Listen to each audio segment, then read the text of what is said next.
La semaine dernière, vous avez perdu à l'extérieur. Ça aurait été exemple logique de gagner ce soir. Malheureusement, c'était de peu. Oui, l'objectif était d'essayer de couper court à une série de 3 défaites. Donc on espérait se relancer dans ce championnat en terminant ce soir par une victoire et raccrocher la 3e voire la 2e place. Donc ce soir l'objectif n'est pas atteint, donc on termine sur une défaite 11-9 face à un adversaire encore une fois à notre portée. Il a manqué quoi ce soir pour gagner ?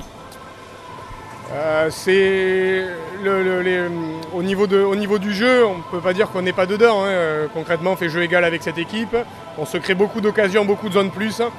Mais par contre, on est en incapacité totale de les conclure. Sur la finition, on est en grande difficulté.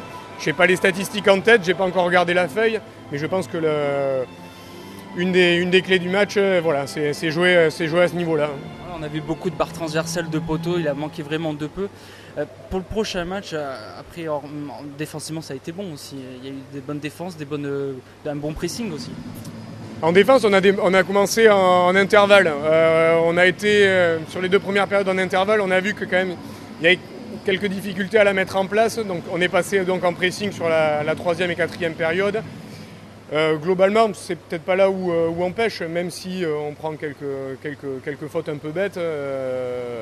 Mais bon, c'est pas défensivement, je pense que le match se joue ce soir. C'est plus sur notre capacité à conclure et à marquer notamment nos zones plus. Hormis ça, qu'est-ce qu'il faudra changer pour le prochain match ?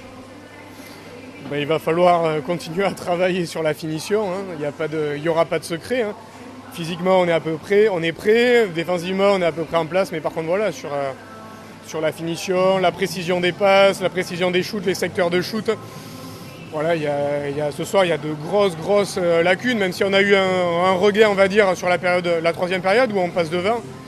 Voilà, ça n'avait pas été suffisant ce soir. Après, chose positive, on a un gardien qui est tout jeune, qui remplace Olivier Aulas, qui est blessé depuis un petit moment et qui reviendra encore dans un mois, qui fait une partie plus que correcte, donc c'est encore encourageant. Mais bon, il va falloir qu'on raccroche un peu les wagons pour ne pas finir en fin de classement de cette Nationale 2 et essayer de recaler sur la 4e place, voire la 3e, même si ça sera très très compliqué. Merci. De rien, merci.